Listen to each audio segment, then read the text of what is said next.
people will age, families will take care of them. But with increasing demographic shift, we see that people are living longer. Okay? The life expectancy in 1947 when India got independence was around 35 years. And it increased to almost 75 now.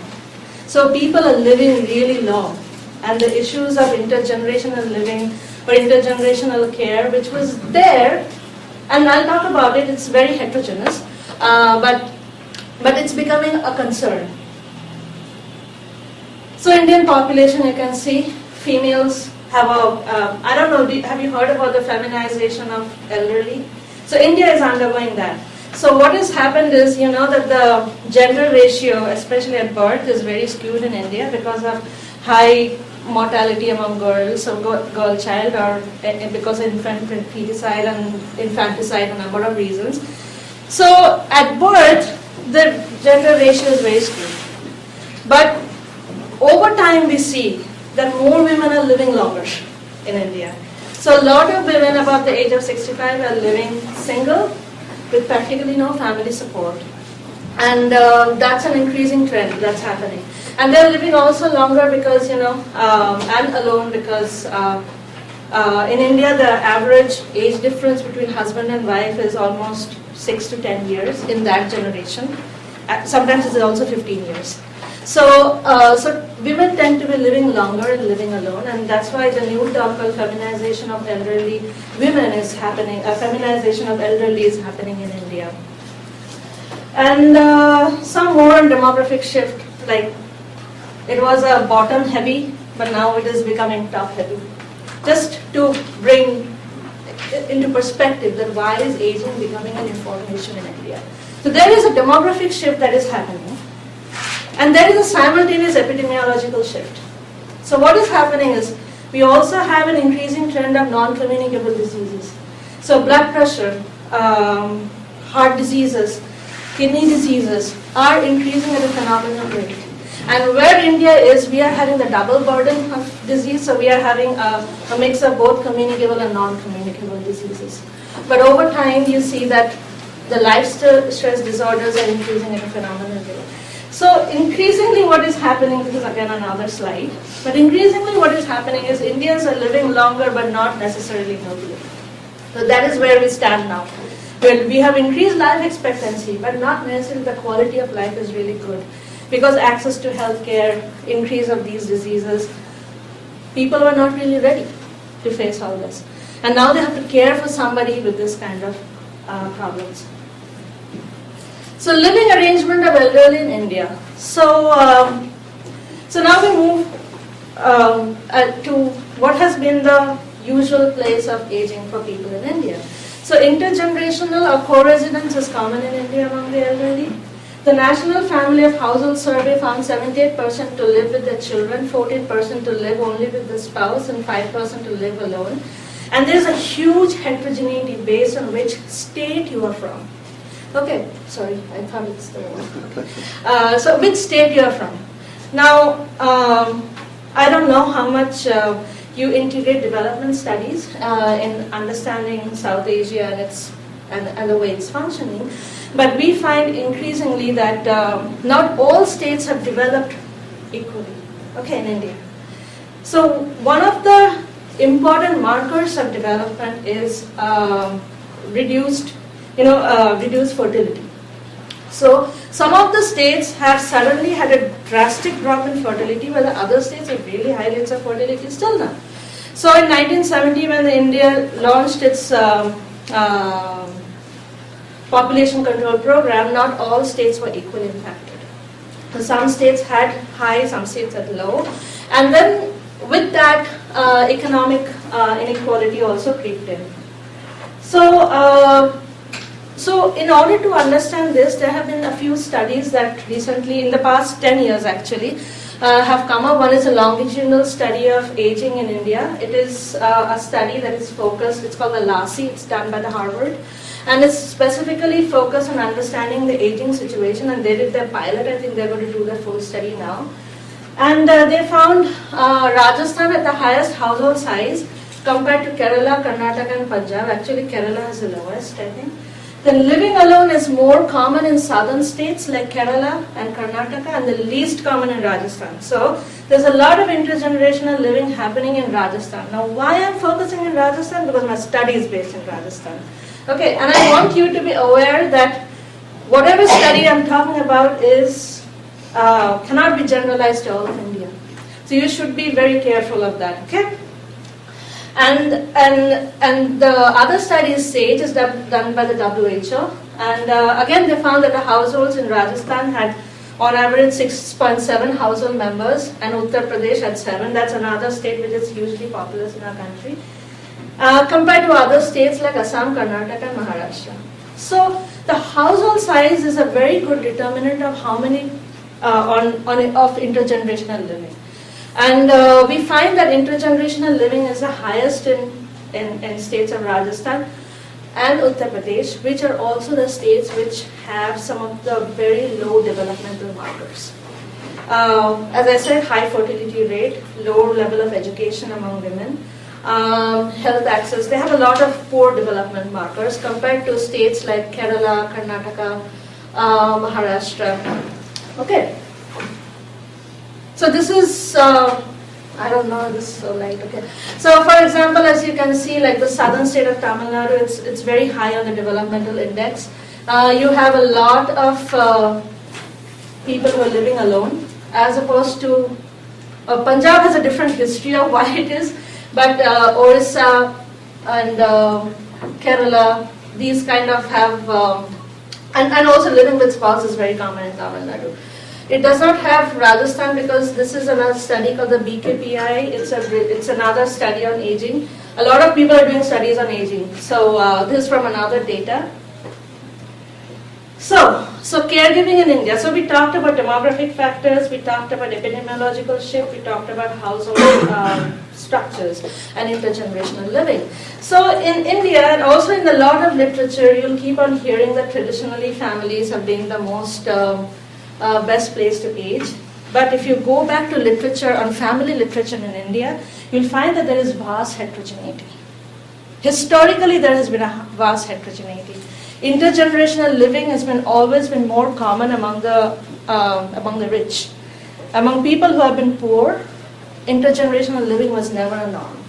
There's historically SES, religion, and state were some of the major factors that had impacted or that were associated with living arrangements. Okay? People talk about dharma or seva or duty. These are very difficult terms in the sense it's very difficult to explain because they have a lot of cultural nuances. Dharma is kind of duty. Seva means to care, but also has a lot of, seva means actually care. But it has a lot of nuances, emotions and other stuff attached to it, which differentiate. So a lot of literature, especially in India, says that they kind of glorify the intergenerational and multi-generational living and say that people care because they have dharma and seva, and because of that. My study, or a lot of studies have shown otherwise. And there's a difference between assisting and caregiving, and let me make it very clear. Because a lot of the studies on aging in India, especially the LASI and the BKPI or the other, ask about whether you have assisted somebody with kind of activities. But assisting somebody and caregiving are very distinct tasks. If an elderly is living with you, suppose if my parents are living with me, or if my in-laws are living with me, there are certain tasks that I would do, and if I use a Western scale of IADL or ADL, ADL is assistance with daily living and the IADL is instrumental activities of daily living, you will find that, like, for example, IADL measures like, does the elderly need help with cooking? Well, they don't need to cook if they're living with me. It's just part of my activity. So you see there are these cultural nuances to understanding how caregiving plays out. Because things that, because elderly in the US or in the Western world where there's a lot of independent living that is the norm, elderly have to care, but at the same time cook for the person that they are caring for. A husband and wife living together, caring for the husband, or husband caring for the wife. They cook, they do the grocery, they attend to phone, they help with laundry. And that's part of the caregiving because they're living together. But in India, some of them are not about caring for the elderly by itself. They're just part of cultural norms. That I cook, I'm cooking for the elderly. It's not I'm cooking for the elderly, I'm cooking for the family. Elderly are part of my family, I cook for them. So you have to understand these cultural nuances when you do these kind of research. And then, as I said, that increasingly elder care is becoming an issue, and we have this Maintenance and Welfare of Parents and Senior Citizens Act in India. Have anybody heard of this act? Okay, so this is an act which compels children to take care of their parents. And parents can go and file a suit that saying that my child is not taking care of me, so please take care of him. So please punish him so that he can give me money to live. Now, which parent is going to do that? Really, which parent is going to go and say that punish my child for doing it, for not helping me? So it's kind of a strange law that even the fact that family caregiving is so much a norm, even from the policy side, there's a push. There's a push from the policy end that put caregiving of the elderly back to the family. The state is not going to take any responsibility. We are making this vague law that cannot be implemented anywhere. No parents, it's very bad actually. Parents hardly come and complain against their children. So really what you're doing is, here you have the Medicare system to take care of the elderly and stuff like that. You can get money. But here you're saying that the state is not going to take any responsibility. Please go back to your children. The Bombay High Court, again, this was very recent. In a few months back, it happened that it compelled that the daughter should also take care of the parents. Like in India, there's a norm, a so-called cultural norm, that boys should take care of their parents. But this law said that even daughters should be responsible for taking care. But what is important to reflect is something that was a norm, caring for the elderly was a norm, is now becoming kind of a, it's becoming kind of, I'm not getting the word, but it's like somebody else has now to intervene in making sure that the elderly is cared for. And there's a law that is now being made. And it's kind of sad because really nobody knows what the future holds for elder care in India, because now the state has not taken any responsibility and is not going to take also any responsibility.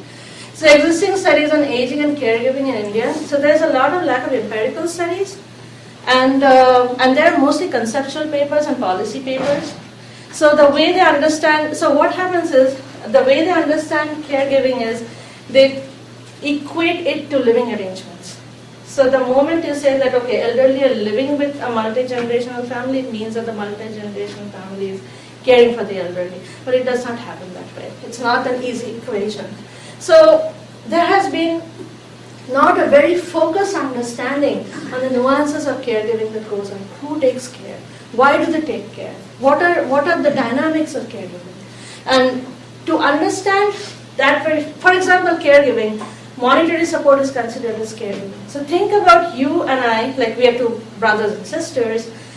I provide all the aerial support to my parents. I clean them up, I bathe them, I cook for them. Whereas my brother sends money. Which is caregiving? And whose impact is it more on the health? And I come from a kind of a public health background too. So whose impact it is more? Me, who is continuously lifting the elderly day in and day out and making sure that they are going to the toilet, they're going to the latrine, or making them bath, or my brother sending in just money. They're different tasks, but they're all considered as caregiving in the broader literature.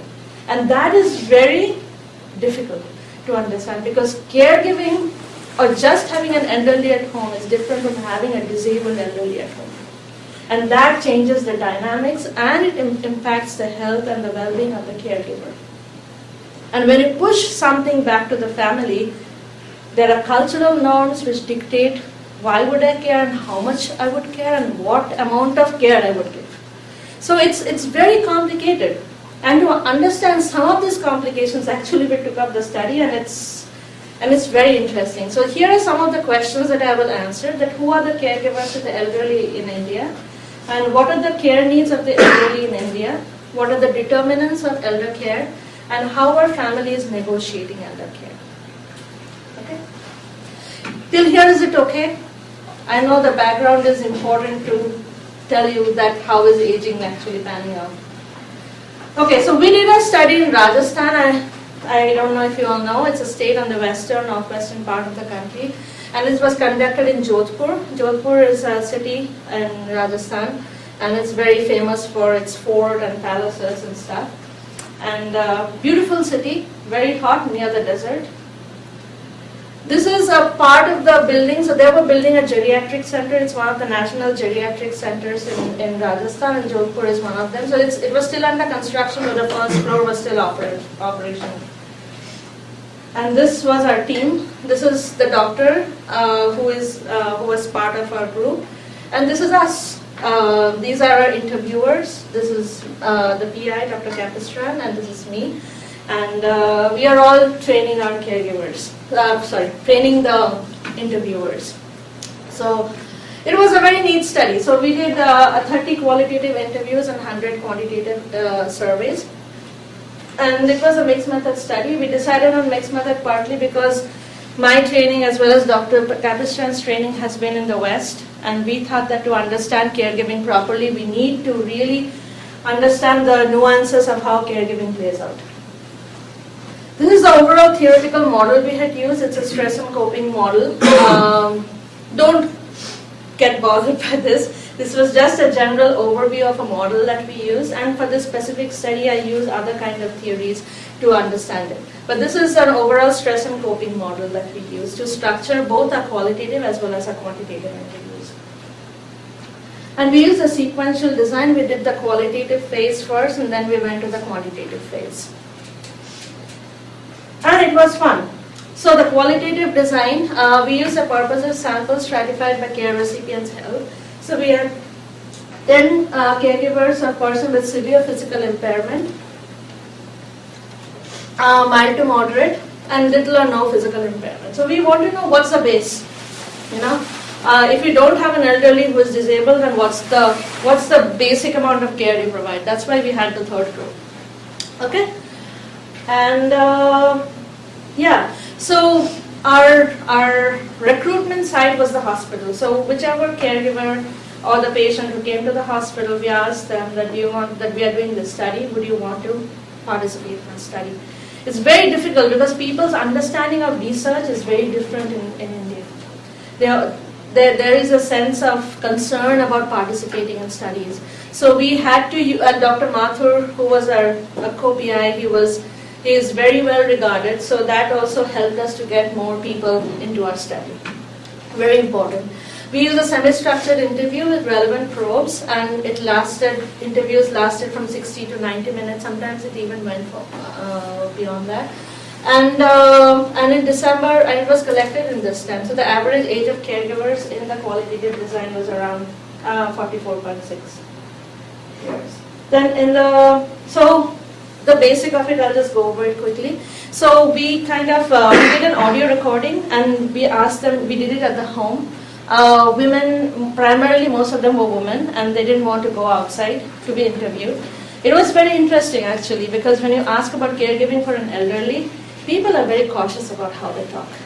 Because the elderly person can be sneaking, they can be sitting with you, and then how do you negotiate consent, how do you negotiate anonymity? It's very, very difficult, and it's a very interesting process. And so we learned a lot in that way. And then it was conducted in Hindi or Marwari, which are the primary languages. And we translated and transcribed the data. And similarly for the quantitative study, we again recruited them from the same hospital. And so this is the basic interviews. I'm not getting into all this. So let's get into the study. So the findings. So the type of household, what we found, you see both in the qualitative and the quantitative. Surprisingly, they all matched, and I'm happy that they matched. Most of them were living in joint or multi-generational household. So what is the difference between a joint and a multi-generational household? Can anybody have a wild guess? What's the difference? It's actually an interesting difference. Like, would you want to try? There's no harm. I'm not judging anybody. Anybody? Yeah. So is a joint like where different families are living together? So multi-generational? Yeah, it's about like my father and his brother and their family living together, and me and my family living together in the same household. So we have, that's a traditional joint family, like starting from our great-grandfather. Sometimes you have a great-grandfather also living in the same household, and so the great-grandfather, his son, and then the son next, and so it's that. And multi-generational could be just me, my husband, my father-in-law, mother-in-law, my children could make a multi-generational. So that it's a distinct. So majority in the qualitative study for joint families and not intergenerational families. And there were very few nuclear families. Nuclear families in the sense husband and wife only living. There's nobody else. So that's an example of a nuclear family here. So as you can see, the numbers closely match with Sage and Lassie.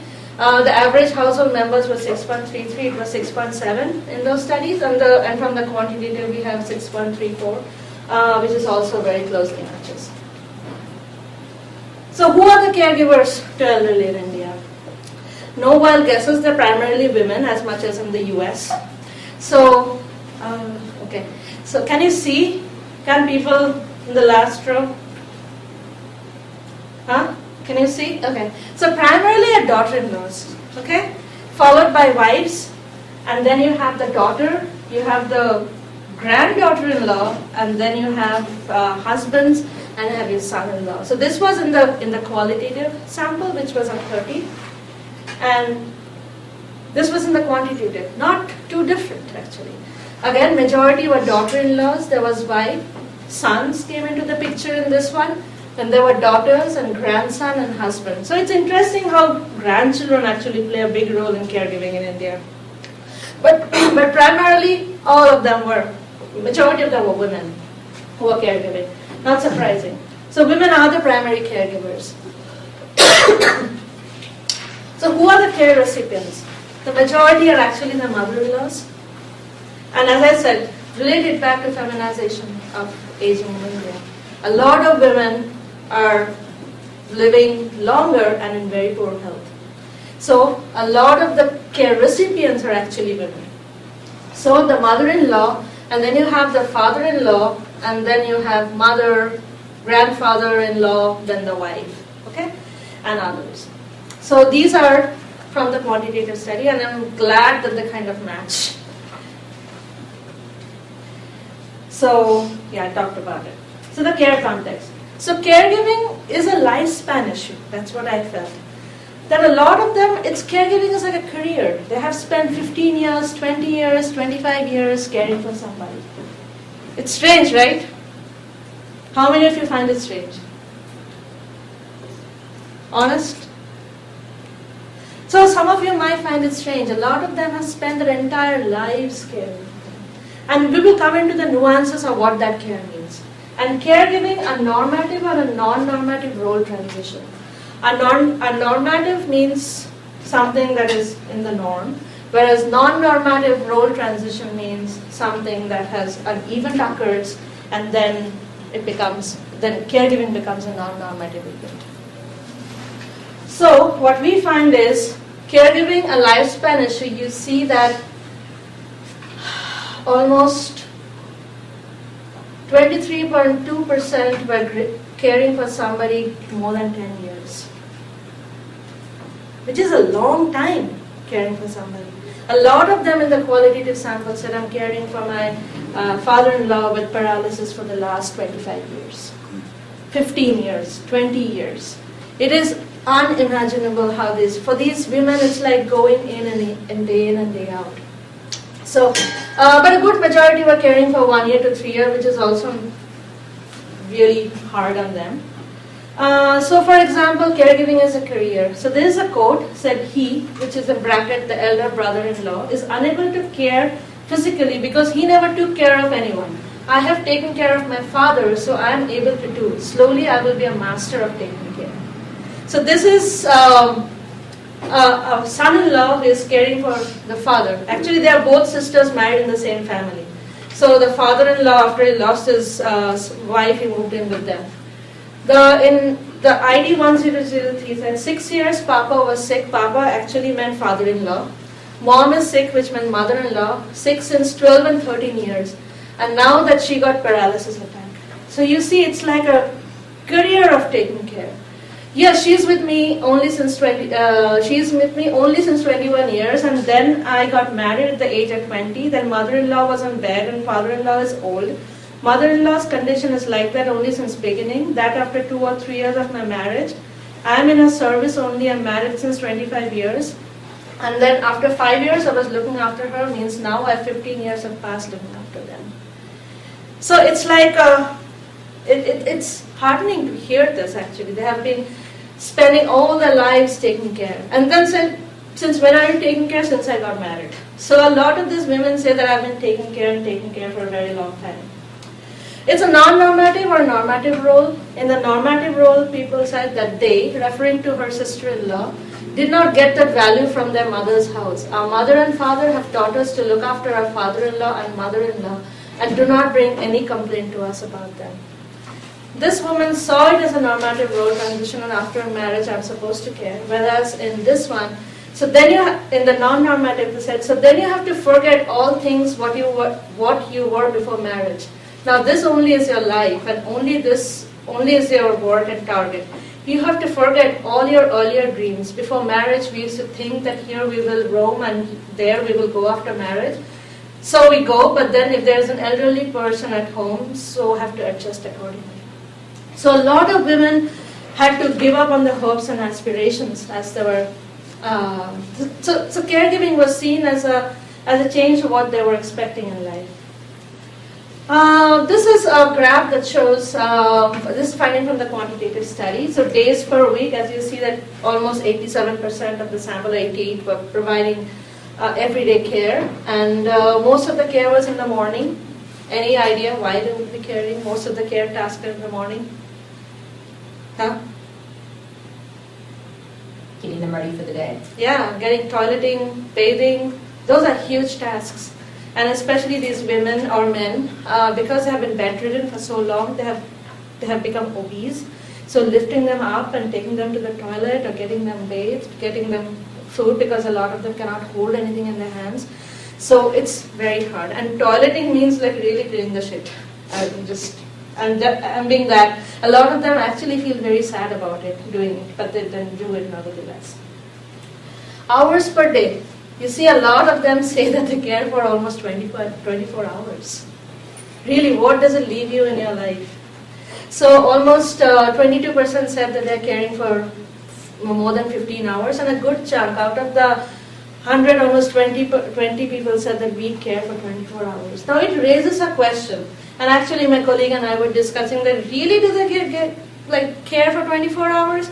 But then we got substantiated from our qualitative interviews. You see, when she was all right, I used to bathe after waking up, but now she does not allow to bathe. She calls many times. So I'm not able to do any work, and 2 hours work takes 6 hours to get finished.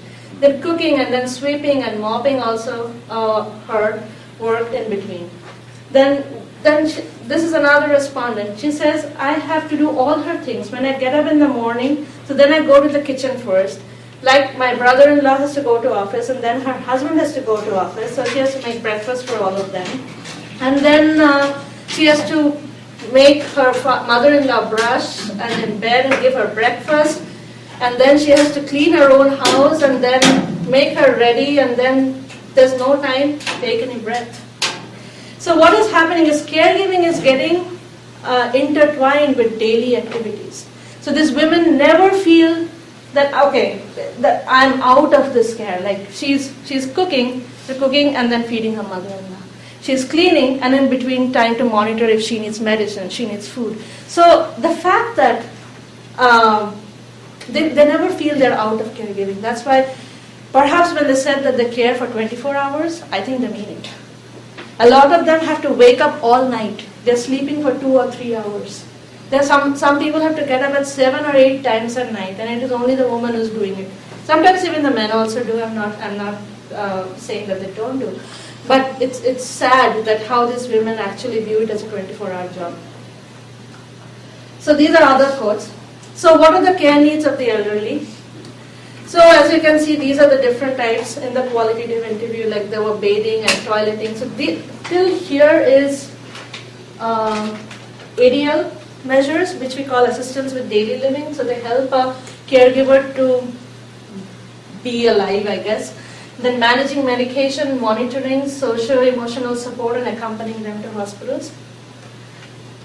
It's interesting that when you go to the quantitative section, we did not have that exhaustive list. But you see, none in the, so let me come back.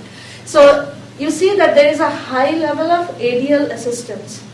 So the way the question was asked is, how much does the care recipient need assistance with activities with daily living, such as with cooking, with grocery shopping, with stuff like that. So taken from that perspective, a care recipient or a caregiver would say that, okay, they need a lot. But when you go to the qualitative section, actually none of the care recipients are doing any kind of that sort of work. So this is actually a very tricky measure. So and a lot of research studies are using ADL and IADL when trying to understand aging and caregiving or aging and disability in the developing context. But I don't think I think the important thing for us to understand that caregiving or aging or disability is a very contextual construct in itself. And if we take IADL activities, a lot of the elderly do not even do that. And you see that from a qualitative quote. She said that since she is old, she does not need to do more work. So it just kind of validates, and making food is just part of her daily work. So it's like how we measure disability, how we understand caregiving has to be contextually rooted. If we use this big measure and say, okay, this percent of elderly in India are disabled, even some of the bigger studies, I think we come up with a very wrong conclusion. That's the scare. I think it's always something to be scared about, translating something from a Western context and putting it in another context. It does not work that well. Okay, factors that determine who would become the primary caregiver. It's a whole range of factors. So there are age norms, there is gender, there is generational positioning, and there is demographic characteristics of the care recipient, like being married and having a son, type of task for which. For example, tasks, especially when somebody is bedridden and there is a lot of physical contact involved, it's always gender matched. But when there is not a lot of physical contact involved, then it does not really matter. So when the caregiving is very intensive, it is always, if a woman is bedridden, it's always a woman caring for her. So for example, in the qualitative study, we found that among the daughter-in-laws, it was overwhelming majority, it was a younger daughter-in-law who was caring. And we asked why. So several factors: physical health of the elder daughter-in-law, elder sister-in-law was expired, or there are cultural factors. It's like when elders are sitting, younger one has to work. So there are these cultural norms that works out, that who is doing what kind of work. Not everybody does the same work. Then the next one is married male and female caregivers. For married male and female, spouses are the primary caregivers. But only when the spouse are old and physically incapable do daughter-in-laws become the primary caregiver. And it's more likely to be for men, and we will see a few graphs later on. And these are kind of the combinations. So if you are male, married and having a married son, then this is in order of importance. So wife is the primary caregiver, followed by the daughter, the son, and the son-in-law. If you are a male married with no son or married son, then it's a wife, daughter-in-law. So you can see these various combinations that works. And it's interesting that how especially for spouses, and it's also true in the US that if you have a spouse who is disabled, it's usually the wife or the husband who becomes a primary caregiver. Daughters come in second. But here it's a daughter-in-law come in second. But daughters seem to be there, even though they're not expected to be taken care of culturally, but daughters in almost all of them seems to be involved in taking care of their parents in some way or the other. So this is there was no one to serve him and care him, so we brought him here. He has no son, just 5 daughters. So sad, right? He has no son. So it's bad. For the females, again, this is the it's like the husbands tend to be the primary caregivers, and in absence of it, daughter-in-laws are the primary ones. Okay, who provides what type of care? A few examples. You can see this graph. Can you see the light? The light, can you see? Okay, so you see if it's a married male caregiver, then the spouse is the highest, it provides the most care, but when it's a married female, it's kind of more evenly distributed. Although the spouse is the primary, but this is the son and daughter-in-law. This is the son and daughter-in-law. Primarily they're daughter-in-laws if you go back to the data. So it's like that. Okay, so this is for assistance with daily living activities. Okay, which is primarily a contact activity and helping the person being functional. But when it comes to IADL, okay, I'll just go back. When it comes to IADL, you find that for a lot of the women, the spouse are the primary providers. Because IADL involves activities like helping with food, with grocery, with meeting monetary needs. So there is a culmination of age and gender and tasks. A lot of factors together determine who is going to provide what type of care. So I don't think there is enough time to go through all, but there's a lot of variation. For example, monetary support. Overwhelming majority depends on the sons and daughters for money. A lot of them depends on the sons and daughters on money for whether you're married or not married. So same here. So who provides assistance varies by the care task, the gender of the caregiver, the care recipient, and marital status of the care recipient. So how are families navigating elder care? Caregiving is not a one-person activity. Okay, so most of the research in India as well as in the US tend to focus on one person, but we know, especially on research from African Americans, that caregiving is not a one-person activity. It's usually distributed among family members. In India, it is so. It is shared among, although there is one primary caregiver. And the one primary caregiver is the person who provides the most assistance with toileting, bathing, and keeping awake at night. These are the 3 factors that determines whether you are a primary caregiver or not. Like in the US, one of the best predictors of nursing home transition is toileting, right? Because helping with toileting is a very difficult task. But in India, that is one of the primary determinants of who is going to become the primary caregiver. And usually, that varies. There's a lot of variation, combination. So, in addition to the primary caregivers, secondary caregivers, you can see some families have 1 secondary caregivers, others have 7. And in the quantitative, we found that some families have 1, the maximum can have 5. So usually the first person is the one who is providing the most care, and the others are kind of supporting. So this is one of the graphs which I showed. So these are first, second, third, fourth, and fifth caregiver. So this is assisting with daily living activities. So you can see like the son and daughter-in-law is providing the most, is the first primary caregiver. And it kind of reduces over time, okay? Very few families have 5 caregivers, but it kind of, the basic reason to show it is that caregiving is not just a one-person activity. It's distributed among various family members. And it's important to see how son and daughter, or son-in-law, daughter-in-law, primarily daughter-in-laws and spouses tend to. You don't find spouse as a third caregiver. You find spouses mostly as the primary or the secondary caregiver. If a wife is alive, she's never going to not care. She's always identified as a secondary caregiver. The care network. So how a family is negotiating? Assistance from immediate family. So yes, and this is a joint family because I also like that my daughter-in-laws are there to help me. I'm alone and I'm unable to do much work, and they help. So this woman is caring for her mother-in-law, and then she also has a daughter-in-law. So her daughter-in-law helps her, but she is still the primary caregiver of her mother-in-law. So this is a 3-generational family.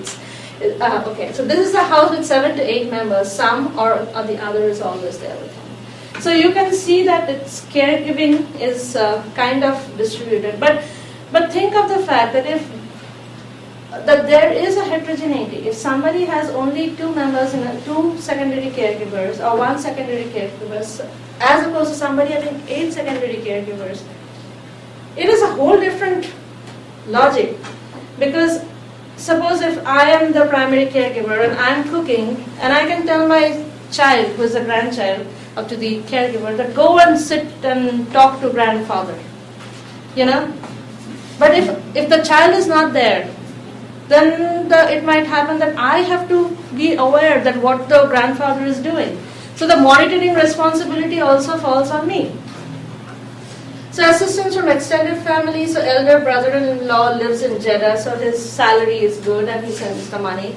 Son, they send money, so extended family support. From non-family members, neighbors, domestic helps are very important. Okay, I also help in bathing. Otherwise, all of the care is done by nursing staff. In the entire qualitative sample, only 1 family had nursing staff. The rest, all caregiving was done by the family members. Really, really hard. And we often see caregiving as a distinct activity. But caregiving is often becomes a very hard when it gets added on to women's regular activities, just cooking and cleaning and mopping. And so there's a lot of support from the external family to do all this kind of, for those who live in extended family. But those who don't live in extended family, they have to care as well as do all of these kind of activities. So those women are really, really stressed. And you'll find some very heartening comments that they say. This is dividing care by sharing responsibility, urgency, and proximity of caregivers. So if the secondary caregivers lives nearby, they come in often and help them. Giving up employment and educational opportunities. This happened mostly to the women. They had to give up their employment, and they also had to, give up education and live at home to care. And hiring of formal caregivers. Only 1 person, as I said, had a nursing staff. And sharing of caregiving responsibility between and within households. So somebody does cooking, other does care, this one does mopping, this one. So this is all shared. So within household and between households also. And what is the consequence of this caregiving? Because that's what I get really interested in, because I come from a kind of a public health background, and my goal has always been to okay, I know about these stressors and what is its consequence in caregivers and what are we going to do about it. So we find that its consequence on physical and mental health. On physical health, almost all of them report high blood pressure, pain in legs, waist, joints, headaches is common across everybody, lack of rest, postponing checkups. Because you have to remember that these women have to pick up elderly people. So a lot of pressure on their waist. Okay, so that's why our next phase we are developing an intervention based on findings of a study, because they don't know how to pick up properly. There are ways in which occupational therapists help you in learning that. So we are doing a home-based training for them. Then, for example, I have been told to get the operation done. If I get the operation done, I will not be able to do anything for them at all. So I will not get my legs operated yet. Till then, I can manage, I will. So they are not getting the checkups done. It impacts the secondary caregivers too. They also have joint pains. It's not just the primary caregiver. And think about them. A lot of them say that, who is going to care about us? So they are going to get old, and then what? Nobody knows. On mental health, talking about suicide and death is very common. When I'm too tired, I wish that God gave me death. I also get tension when I see her in tension. She cries and it affects my mind. So this woman is caring for somebody with a mental illness, so that the older woman, she's like continuously shouting and crying, and so she says that I hope she keeps quiet. And there is no question of, for myself, my hobbies and all is vanished. 20 years passed on only for her, so all her wishes to go out with husband is gone. So this is a common thing that I saw, and it's sad that that a lot of them have high levels of depression of clinical significance. And but you ask them, why do you care and do the stuff? They'll say all rosy stories. There's a lot of contradiction, and I wish I had more time, but there's a lot of contradiction. They'll say, I'm so tired. And the next sentence they'll say, but you know, caring for them is like a gift from God. So they keep on contradicting themselves in the same sentence. So which is interesting, because there is this thing about keeping your face and not divulging your true feelings. The only true feeling was kind of being, what should I say, told by this wife. She said, I'm just tired of him. But none of the others said they were tired of him. They were saying in very indirect ways. In fact, in the interviews, like after 45 minutes of the interview, would they open their mouth and they say that, okay, we are tired and stuff like that. Is significant. Yes, they do not believe in the use of formal care. So we asked them, so then, you know, what about formal care? They said that any outsider cannot come and help you in this. They believe that the sentiment about distrust of paid workers, we take them to hospital and whatever services there we do, we are not leaving them to a trust of others that the person will do. We do it ourselves, we are not trusting others. So there, the belief in the formal care system is very low. Okay, so now we have the fact that there are these care recipients with extreme care needs. There are caregivers who are providing extreme amount of care. They're extremely burdened, and they have very poor health and mental health. Yet they do not trust in this. So what is the future really? What does the future hold? But we really need it, because if you see a lot of, which I haven't put in here because there's no time now, that a lot of them are worried that the family is transitioning, it's becoming smaller. And they say that who is going to care for us? Yet they do not believe in care. So we are in this very strange period in history, I should say, where there is a need for formal care support. Yet there's so much stigma associated with formal care support, the lack of trust, lack of knowledge, that people are unwilling to use it. So I think some of the importance is there's high ADL and IADL needs of the disabled elderly. Caregivers have multiple roles, there's heterogeneity. And there's a need to develop formal service sector, because family cannot be dependent upon in the face of changing demographic needs.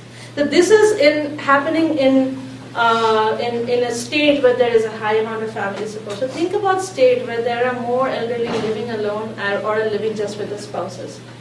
Who are really, and we do not have any such programs in India. It's developing at a very slow pace, and there is no quality control on them. And I would say the limitations, of course, it's a purposive sampling, and the study context is in Rajasthan, and please be aware of the fact that the findings cannot be generalized. Although one thing can be generalized is caregiving is hard, and people are getting old, and there's a huge amount of need, and there's a need to develop services.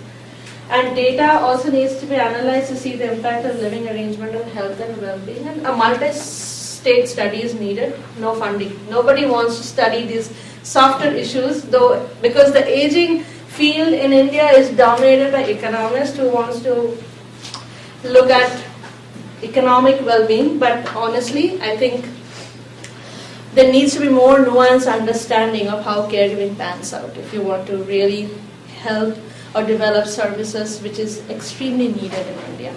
So that brings to the conclusion of my very long talk. Thank you.